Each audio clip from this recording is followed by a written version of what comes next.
Hello, everyone. I'm Uriah Kiser, publisher of the Potomac Local News, and welcome to the Potomac Local News Podcast. Joining us on the podcast today is Joseph Stief.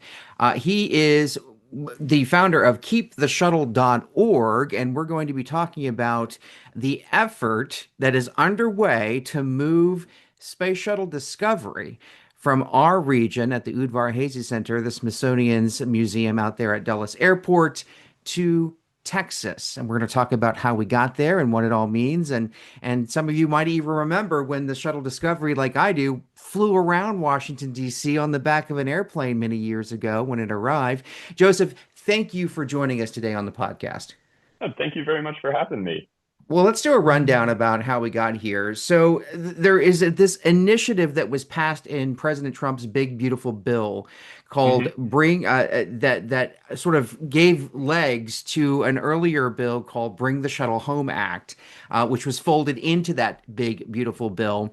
And what that bill did was provide $85 million in funding to transport this shuttle, this space shuttle, which really hmm was the workhorse of the space shuttle program, which lasted, started in the late 70s and lasted through the early 2000, 2007, 2000, that time frame, if I remember hmm correctly.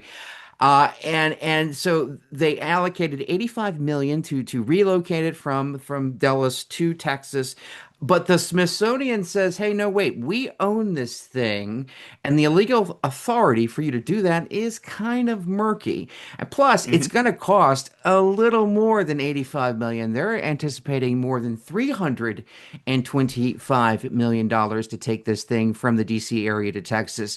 And it could be damaged in the process should it not be done correctly. But the Texas senators, Ted Cruz, who pushed for this bill, says that Texas is its rightful home, and they want it there. So, with that background, tell me about how you got involved and more about KeepTheShuttle.org, because it sounds like you want to keep that right here in our backyard. Absolutely. Yeah, that's the first and really the only goal we have is to keep Discovery with the Smithsonian at Udvar-Hazy and certainly not risk damage to the shuttle or anything else, not to mention the taxpayer waste by sending her off to Houston. So that's a great summary. I think what motivated me to get involved, just to give you a little backstory on me, I grew up in Northern Virginia during the shuttle program. Like many kids, I was obsessed with everything around space, everything from Mercury and Gemini all the way up through the shuttle at the time. And of course, being lucky to grow up near the Smithsonian, certainly between school trips and family trips, got to go to Air and Space first downtown, and then ultimately at the Udvar-Hazy Center when it opened up. Got to go there really as much as I could. And I grew up and ultimately ended up not working in aerospace, not working in that industry, but I'm still a huge space buff. And I was very lucky. My wife is also a huge space buff. She actually works in the industry. So we have that in common. And we actually got married at the museum at Udvar-Hazy, right in front of the shuttle, right at Discovery's Oh, nose wow. So last this really year. does have sentimental value to you personally. That's great. It does. It has a lot of sentimental value for me. But what I'd also add to that is I think the shuttle and I think Air and Space, the Smithsonian, I think it has sentimental value for a lot of people, for a lot of Americans. You think about the millions of people that come and visit every single year. There's students on school trips. There's families doing the big vacation to the DC area. There's people coming from all over the world coming to Washington, DC and visiting these museums. That's millions of people every year that have their own personal connection to the shuttle, to Discovery. And I think ultimately, those are folks that also really do not want to see the shuttle move, don't want to see anything taken from the Smithsonian, be it the space shuttle or any of the other countless artifacts that are there. So And I know this. I, Yeah. I've seen pictures of the shuttle in the museum.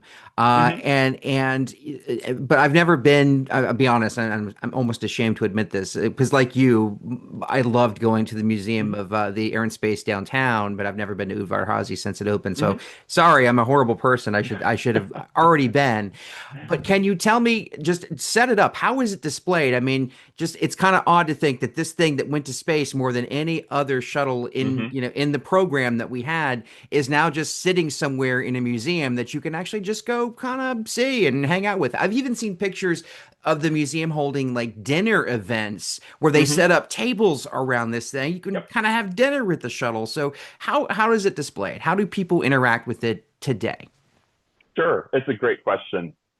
What I'd say is when you first walk in, you park, you walk into the museum, you go through security, and you look down this long hallway, and the shuttle instantly grabs your attention. She's directly across from the entrance. It's a little bit of a walk, but with her size, you see her right away.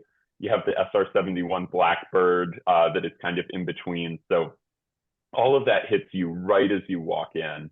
And then you get closer. And I think folks often remark about how much bigger the shuttle is than they realize. And it's true. The spacecraft is enormous. And but the really cool thing is as you get closer, you really get to see all of the little details that really tell the story of how unique a program this was, how unique an aircraft, a spacecraft, the shuttles were. You get to realize that there's 20,000 plus tiles that form the black underbelly of the shuttle. You get to see all of the thermal blankets. It's actually a textile that forms most of the white part of the shuttle. And when you really look closely, you even realize that like the names and the logos that are printed on the shuttle sides, on the wings, on the fuselage, you actually realize that they were hand stenciled on. That was done by a person years and years ago, somewhere maybe in Florida or California, and it kind of gives you that context. It really drives the point home of thousands of people worked on these spacecraft, not to mention the hundreds of astronauts that flew on them. And it really is this important story, not just of the American space program, but I'd say really to American history overall. It's a critical piece. And when you, I mean, and you look and just those tiles, I just remember, Mm-hmm. I mean, those are infamous tiles. Unfortunately, it's tragic. Some of those tiles broke off on Atlantis, and that's what doomed that mission as the space shuttle broke up over Texas back in 2003. Mm-hmm. And so, but to be able to see that, for all the great, the bad and the good, it's there to Mm-hmm. be able to Yep. see. And I remember having conversations back when they retired the shuttles and finally mothballed them and brought them to their Mm-hmm. respective cities. I think Discovery was brought to Washington. I know New York City received one. I know there's one in California. The remaining vehicles of the program, and someone said, "Hey, you know what, Uriah?" And the way they did it, they put this on the back of the airplane that would Mm-hmm. transport the shuttle where it needed to go. I think from Florida back to Texas or wherever it was, wherever they kept it, I forget. But they flew it around the Washington area and people Mm-hmm. stopped. They got out of their cars. They went on top of the roofs of their office building and they took pictures and they just watched this thing. And it was an event that day. I'll never forget it. And someone said to me, Uriah, if they did this during the shuttle program Mm-hmm. and maybe we'd still have one today because people actually felt connected to the space shuttle and the space program at large because of that one act. And so I think the idea was if they brought the space shuttle to museums like this in our area, especially the Mm-hmm. Smithsonian, that they would continue to feel connected. So as this battle gets going, or is what do you think is the role? What are the talk about the challenges that they'll have moving it out of Northern Virginia, and then what do you think the role of local and state governments are when they, because obviously these decisions are made in the local level. What do you Mm-hmm. think the local policymakers can do when it comes to potentially keeping Discovery here? Sure. And that's a really great question because I think a lot of the focus thus far has been on the federal level. As you noted before, it was two Texas senators that introduced the provision at the last minute into the One Big Beautiful Bill Act. And the focus thereafter has really been on the federal level. But I think there's a very important local and state story as well. And the reason for that comes down ultimately to the logistics. You mentioned the very heavily modified Boeing 747s that NASA used to fly the shuttles around during the program and ultimately at the retirement. Those shuttles, or sorry, those 747s, those shuttle carrier aircraft, they are gone. They're museum pieces now, fully decommissioned. One's ironically actually on display in Houston. And so what that means is if you can't fly the shuttle and you can't disassemble her because the shuttles weren't built for that, it would do irreparable damage. The only alternative then is to basically float the shuttle, put her on a barge, and send her 2,000 miles around the East Coast, down around Florida and to Houston. But then the tricky thing becomes, how do you get Discovery to a barge? And that's really where the local and the state story begins. Because what you would have to do is basically tow the shuttle 25, maybe 30 miles through the very dense, as you know, the very dense Northern Virginia suburbs, get to a navigable part of the Potomac River, and that's where you could load the shuttle onto a barge. But just to get there would be a huge logistics lift, and we know that because one of the other surviving shuttles, Endeavour, who is in California, who's in Los Angeles, had to be towed about 12 miles between LAX and the museum where that shuttle now is. And it was a significant push. They had to cut down 400 plus trees.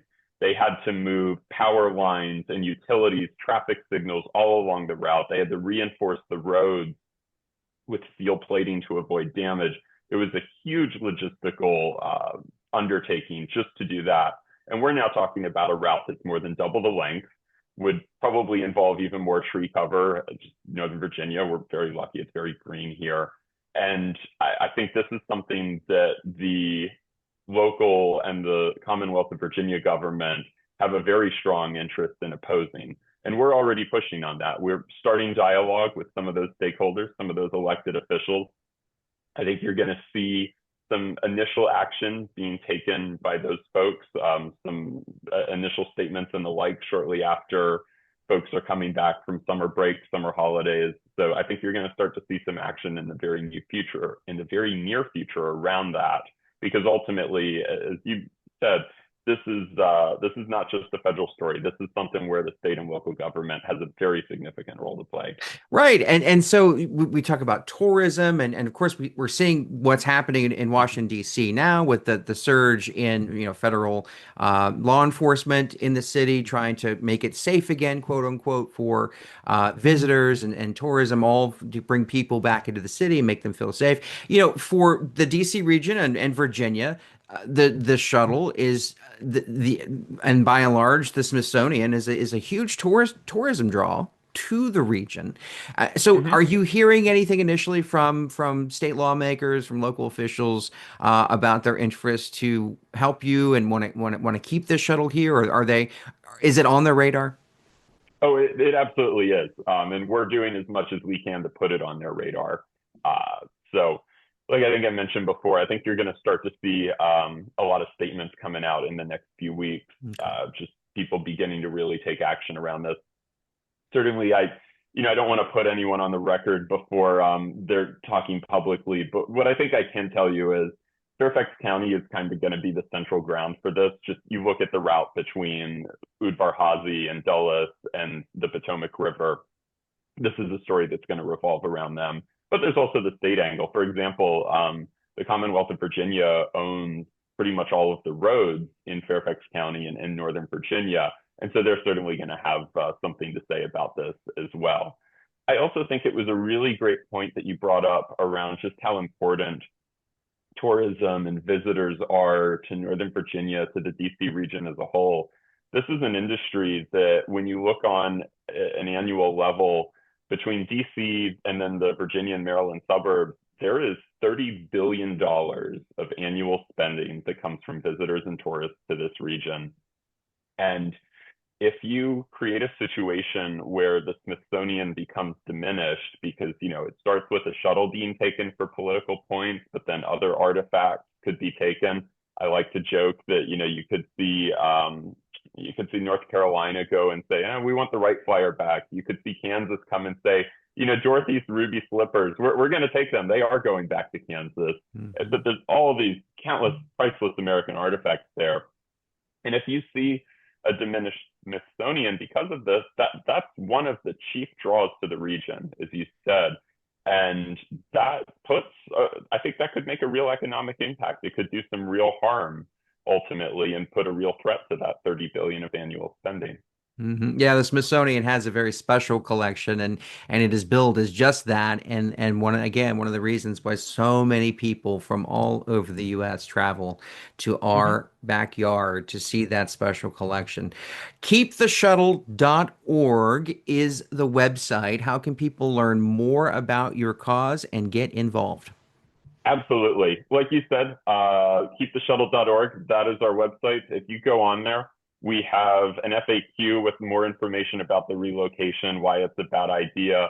We have a sign up form where you can put down your name, email, and get continued information directly from us as the story proceeds. We've already had more than 1,200 folks sign up, and I'm grateful for each and every one of them.